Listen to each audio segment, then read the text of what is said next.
Alyssa, good afternoon, and welcome to the show. Hi, Mark. Thanks so much for having me. I really appreciate it.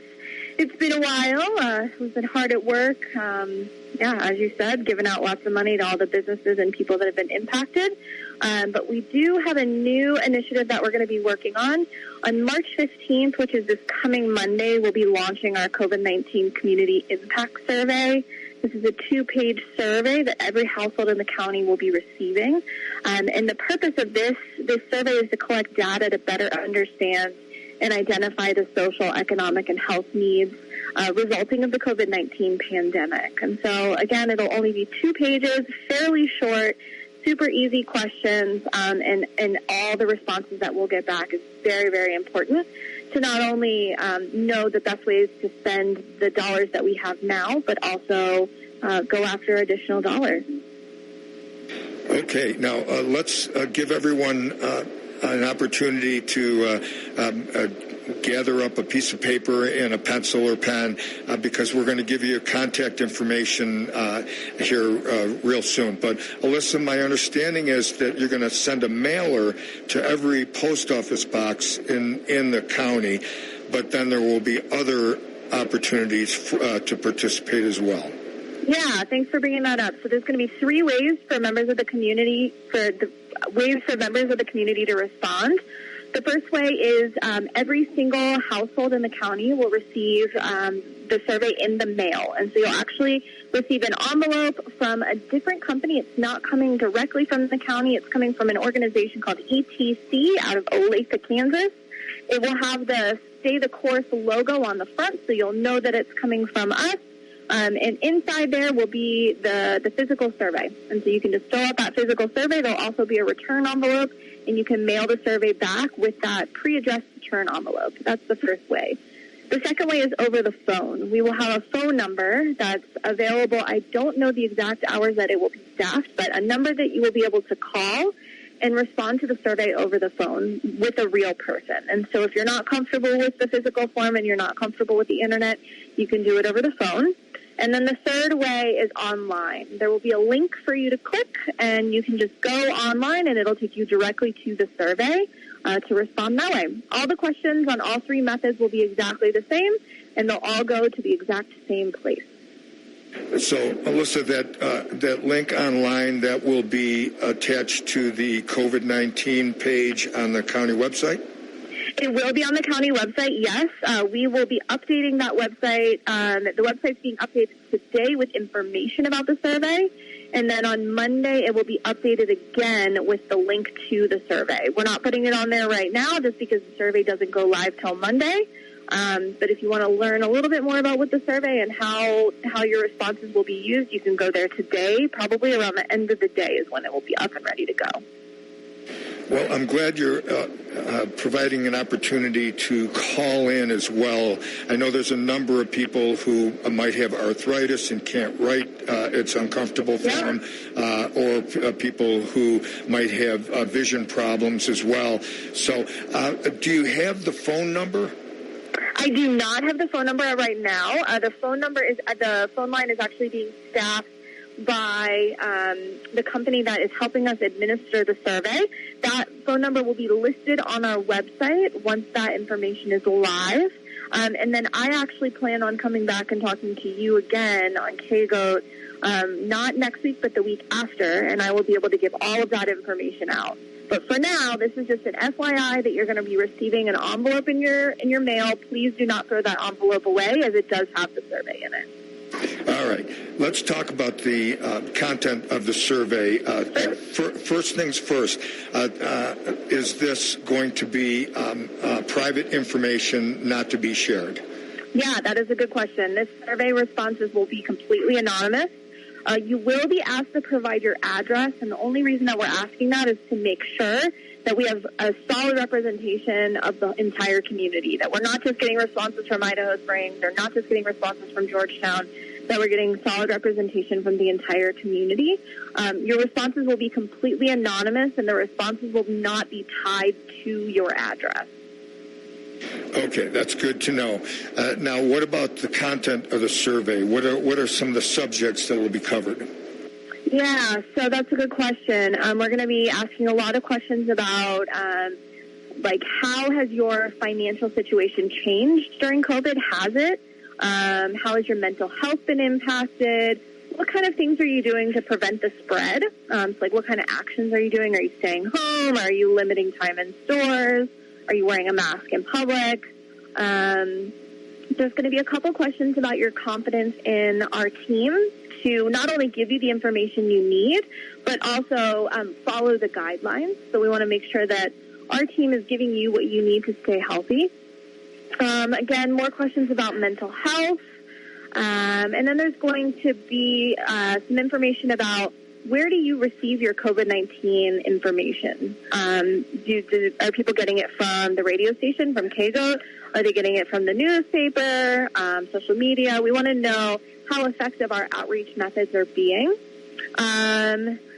Let's see what else. And then there's some demographic questions just so we can better understand our community. So age, gender, employment status, household income. Do you have health insurance? Do you have a reliable computer at home? What about internet access? Do you have internet access? So those are some of the questions that we'll be asking. There's a total of 23 questions. Well, that doesn't sound too hard. I think we could probably get through that in just a few minutes, maybe half an hour or so. Yeah. Yeah. It should only take about 5 minutes of people's time. Oh, that's even better. So, and we all have a lot of time on our hands these days, don't we? That is true. So, Alyssa, what kind of questions, what are the content of the questions around mental health? I'm very interested in this subject. I hear and read so much regarding the financial impacts of COVID, but as usual, mental health is a stepchild in this country, and I just think that there's many people out there suffering with emotional and psychological issues that have been exacerbated by the pandemic. So I wonder if you could dive a little deeper into that. What are your intentions also? Yeah, so we have 2 specific questions aimed at mental health and their connection to COVID-19. So I can just read those if you want. The first one is, how would you rate your level of stress, anxiety, and depression during the COVID-19 pandemic? And there's 4 options for people to choose from. And then the second question is, have you or any member of your household accessed mental health services during the COVID-19 pandemic in order to help deal with anxiety, stress, and depression? So those are the 2 questions that we're asking related to mental health. And as far as what we plan on doing with those, obviously we know that everyone has been impacted, and so we're just trying to gauge how much of the community has been impacted with mental health or depression. I think it's a well-known fact that mental health access in the county has room for improvement, and so that is one of the things that I have been working on with relation to our CARES dollars. We just completed a mental health assessment in partnership with the Omni Institute, and are pursuing further investigating some of their recommendations in terms of expanding mental health support and access to residents in the community. Well, that is great news. I'm very pleased to hear those efforts are ongoing. I just will make a editorial comment. Good luck with your investigation into outreach, because that's been an issue throughout Clear Creek County in the 40 years that I've lived here. That it's you hear the frustrations from the communities, the municipalities, the county government, any organization trying to reach out to members of the community. It's just a difficult process, and you just got to take advantage of every little piece of every asset that's out there, the newspaper, the online, social media, etc. Yeah, you're right. I think one of the blessings in disguise from the pandemic is that it has forced the county and the municipalities and all of our agencies in the county to really come together to collaborate. And so I think we are more unified now than we have ever been. And I think that unification is really going to enhance and strengthen our ability to tackle some of these deep-rooted issues like mental health. Well, I certainly hope that that's true. Now,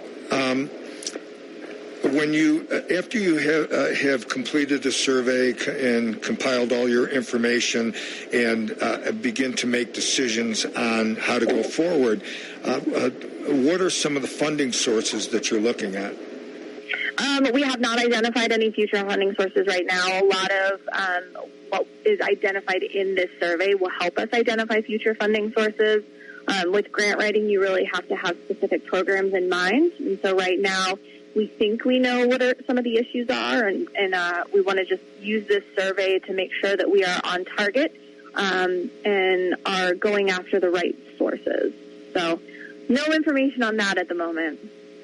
Okay, Alyssa, it sounds like we're very early in the process, and I really appreciate you giving us a heads up at this very beginning of the game, and we'll hope to keep in touch with you. You said maybe 2 weeks you'll be ready to come back on, huh? Yep, I'll be back on in 2 weeks if that is okay with you, and we will have more information because the survey will be live. I really just wanted to come on today and announce that we're doing a community-wide survey and make sure that everyone is looking out for those envelopes that are going to be coming in their P.O. boxes. Well, I never miss a chance to put my 2 cents in on anything, so I'll look forward to it. Thank you very much, Alyssa. Yeah, Mark, one more thing before I go. I do want to just let everybody know that we do have money available left in our individual support grant. I know I came on a couple months ago to talk about this. This is a grant set up to help people that have been financially impacted by COVID-19. We can pay for portions of your rent or your mortgage. If you have transportation-related costs, if you're not comfortable taking public transportation due to the pandemic, we can help with that. Mental health services, we can help cover mental health services. And then any utility that's not covered by a state program. So gas bill, internet bill, there's one other, but I'm not remembering it. But, yeah, if anybody has any questions about that or if they're interested in applying, please feel free to reach out to me. We do have quite a bit of money left in that pot of funds. Well, that's certainly good news. I know many people have been struggling to pay their rent, and you've been a direct asset to folks that I know. So I appreciate that the help that you have provided, and I'm glad to hear you have more available. How do folks contact you? Yeah, I'm actually going to give my cell phone number out. Anyone's welcome to call or text me. I answer it most times. If you call me at 10, I probably won't answer, but I do my best to answer it at all times. My cell phone number is 970-389-4269. All right. It's always helpful to give that twice, Alyssa. Let's do it again. Sure. Yep, I'll do it again. 970-389-4269. And again, folks, that's if you need help with your rent or your mortgage, or if you're in financial difficulty of any kind, call Alyssa, and if she can't help you directly, maybe she can point you in another place where there's help available. So, Alyssa, yeah. Yeah, no, I was just going to thank you so much. If you are not facing challenges due to COVID, but you know somebody is, please feel free to reach out to me. I'm more than happy to talk to them. The more I know about what's going on in the community, the better I'm able to serve everybody. And serve the community she has done so well. Thank you, Alyssa. And we'll talk to you again in 2 weeks. How's that? Great. Thanks for having me, Mark. All right, bye. Bye. All right, folks, that's Alyssa Dinberg, and full of good news. The survey is a way for the county, of course, to take the temperature of the community and see what's going on and try to react as best as they can. Alyssa's a real go-getter, and she's going to follow through with this thing to its end. There's no question in my mind about that. It's all completely confidential, so you don't have to worry about that. And please participate. And don't forget, if you need money, if you've been impacted by the COVID and are having trouble with your rent or paying your bills, give Alyssa a call. So thanks for joining us today. We'll be back next week with another COVID-19 update. Until then, be safe. Keep your mask on, please, especially when you're around me. And we'll talk to you next week, next Tuesday morning. Bye now.